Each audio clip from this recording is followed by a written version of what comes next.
Hello, Aquarius.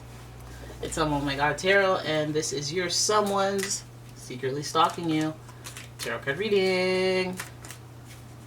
So taking a look at the astrology reading cards, we're gonna figure out who's doing the stalking, what kind of energy they have, and then we're gonna see what their intentions are and go ahead to the tarot spread. If you'd like your own personal reading, please check out the description. There's a link, and here is your first card.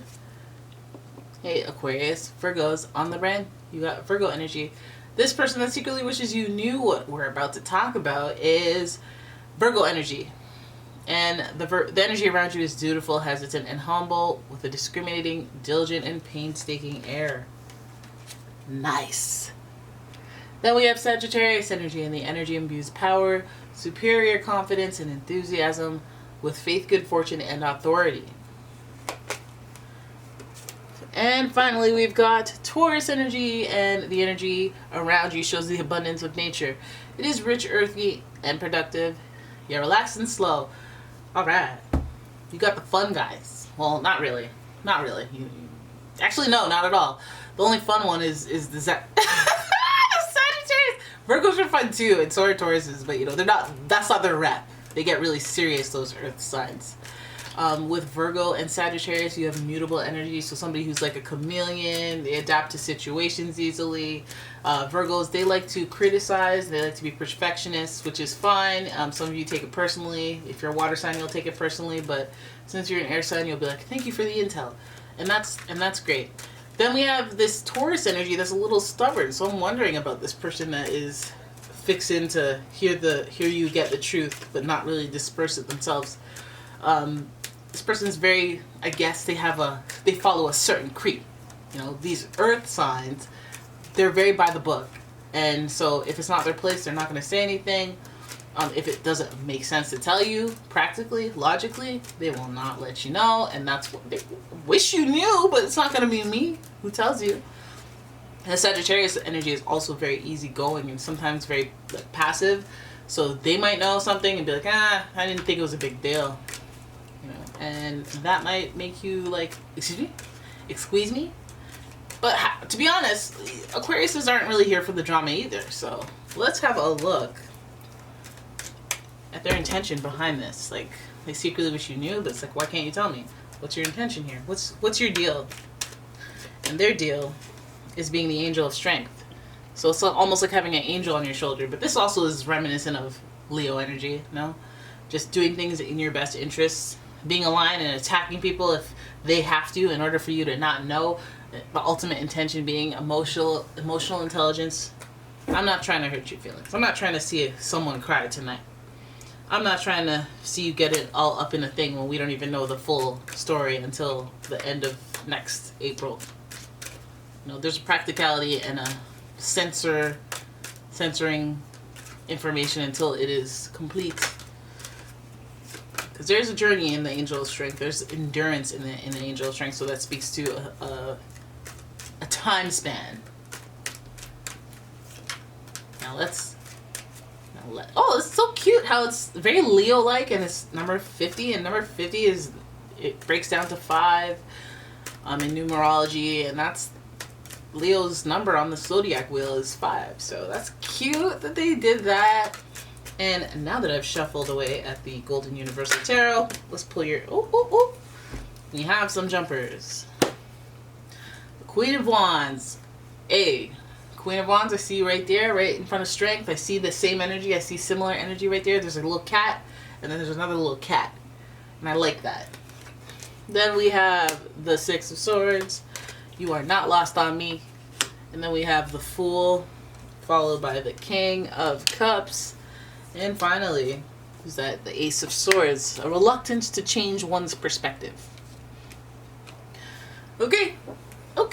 So I feel like this, and I know we don't have the page. I feel like there's some gossip to this, some hot, transferable energy, and that's usually excitement, enthusiasm, which is what the Queen of Wands represents. But it's also with power. I mean, it's all nice if you like. Okay, how about this? Like, yeah, sure, Toronto loves patties. Randy's Patties. But Drake loves Randy's Patties. Maybe they might not close. Maybe they might reopen. You see what I'm saying? Queen of Wands with the power. She got the power as well as the enthusiasm, but sometimes that results in some hasty decision making.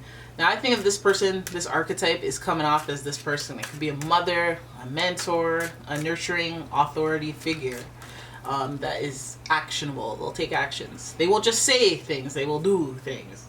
Okay, so they are looking at it from that standpoint. And then we have the Six of Swords, which is representing moving on, moving forward, moving through the rocky waters in order to get to a new scenery or a new place, start anew. I know it's a 6, but it's like sharing that experience with the people looking at you, who are going through it with you. It's like kind of like defining those types of relationships moving forward with who's around you, like your day one, your ride or die or whatever. So I'm wondering if this person's coming from, well, no, I'm not wondering. This person's coming from a place of protection, because look at all the preface they gave us. They're like, oh, wait, I just want to be clear. Just want to be clear. This is a Queen of Wands intention here.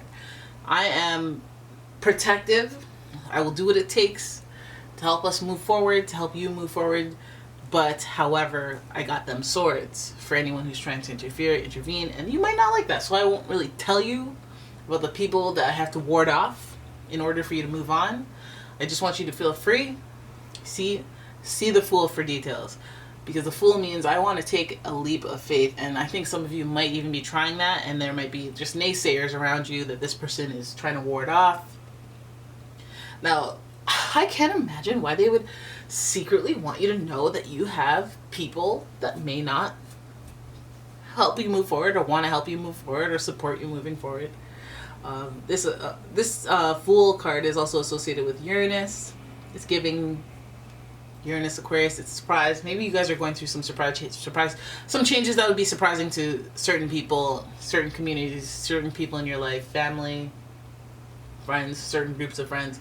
And this person is almost protective, almost very protective of that peaceful energy or that good energy. Like, this is for some of you who are like, you like the occult, you like new age stuff in your family. You have a bunch of people who are like, who would be like,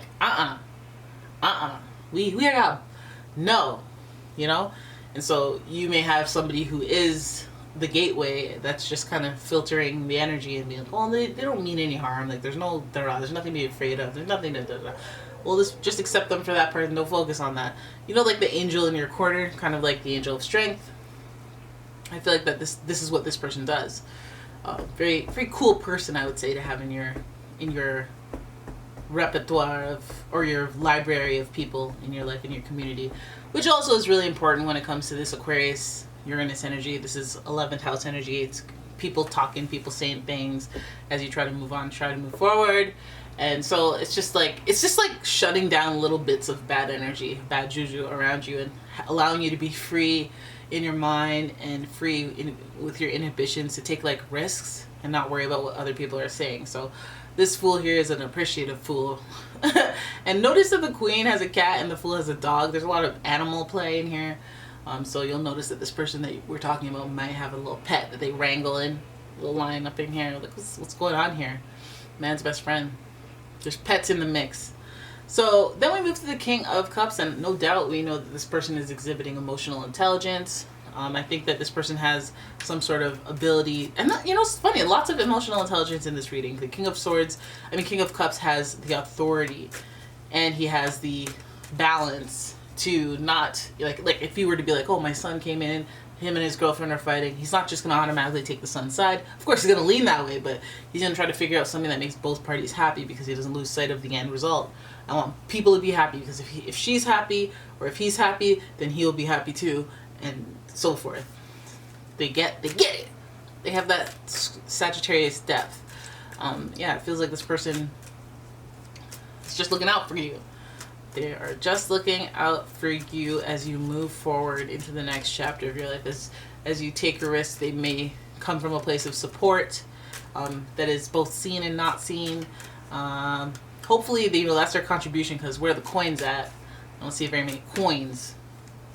And also this Taurus energy gives us that protective, stubborn type ride or die energy as well.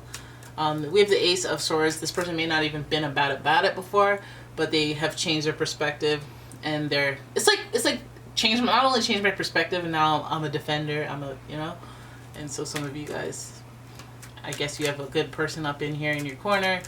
I think that this might even be one of those things where they like to argue anyway, so let me just use my powers for good. So yeah, this is a good one. This is a good reading. Good ally that you have on your shoulders, whether you know it or not, who's speaking in confidence or speaking with confidence about whatever your risk is that you're taking.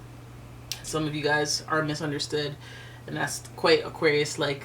That'll attract some Aquarius-like energy. And some, I think, Sagittarius energy, because they ask why constantly. But I feel like this person is very interested in that, defending you, talking things through, or having people find understanding amongst the network of people that you guys mutually know.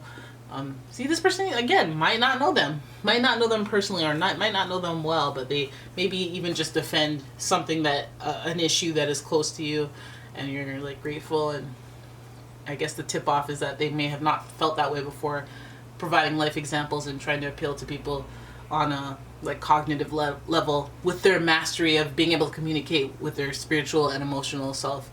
Yeah, and it's more palatable when a King of Cups tries to talk to you about emotional matters, or just things where you need to find the common sense of it all and manage your emotions.